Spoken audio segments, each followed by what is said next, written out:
Do you freeze when it's time to make a choice, even the small ones? As an INFP, we face this decision-making dread that I want to talk about in this video, why it happens, some of my experiences with it, and what you can do about it.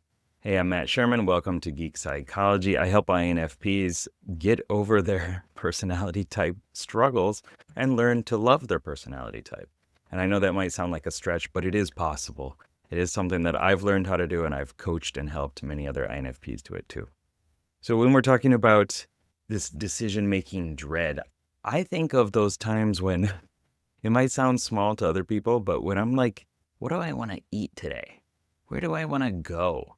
What should I do today? Like, I want to go out somewhere. Where am I going to go? And it's this endless struggle to decide, to make a choice between seemingly unimportant things. But then you extrapolate that out and you think, what am I going to do with my life?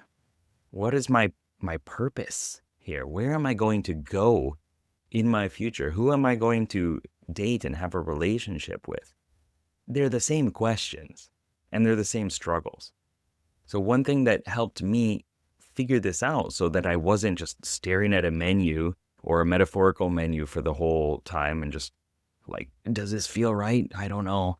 What if I do this? What if I do this? What if I make this choice? What if I eat spaghetti instead of rice? I'm trying to think of what that would be in English. It's like a rice omelet. Yeah, omelet rice. There you go. It becomes this like, I don't know, and I can't make any choice. I can't move. I can't make progress. So what am I going to do? Well, when I got over that, it was because I started thinking about what are the things that actually matter in my life? What are the things that are really important to me? And you can do this too. Like, think about what is important to you. What are your values? What are those running threads that exist throughout your whole life up to now, however old you are? For me, growth, caring, creativity, courage, grit, those things have been a running theme throughout my last 10, 20, 30 years, maybe more, maybe all the way to 40. And when I started focusing on those and letting everything else that doesn't matter truly slide, then things became better. I stopped worrying about it and I just started doing whatever happens. Like between the two foods, who cares? If you know you like one of them, then eat that one. Give in to your guardian. Let your guardian, your introverted sensing, have some peace and solace and just be like, okay, I know you like this. So just, eat spaghetti again, drink the same coffee again, go to the same place again, do something nostalgic, watch the same Netflix show again and again. It'll be okay. Because if it doesn't matter, then it doesn't matter. The problem is we lean into the explorer a lot of times, extroverted intuition, and we think, well, what are all the possibilities? What am I missing? This existential FOMO that we have. And we focus so much on that instead of really double clicking on, am I going to remember this tomorrow? Is it really going to matter tomorrow, next week, a year from now? If not, move on. This simple shift in my framework for understanding and making decisions was extremely helpful for me. Again, what you got to do, understand what is important to you. Even a rough guess is better than not knowing.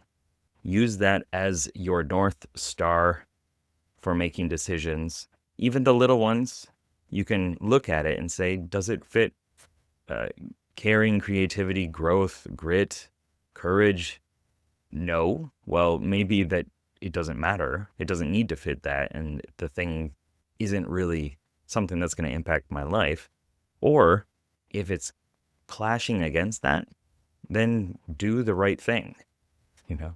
If you have to have a tough decision about your relationship with somebody and you're looking into your values, like caring, okay, well, if I ignore this conversation, then am I really caring? Am I focusing on growth, courage? No. If I do have this important conversation and I stand up for myself with a kind heart and I listen to the person, what do they really want out of this relationship? What is important to them as well? And I'm bringing in more of my values, then it's easier to act on it. And it's easier to make that decision of should you do it or should you not do it. So decision making for INFPs is not about eliminating fear or eliminating all the possibilities. It's about developing strategies that fit your INFP personality type and allow you to use those characters, those cognitive functions, those important parts of your personality type for the better. And also remember that it's okay to take your time, but inaction is still a decision.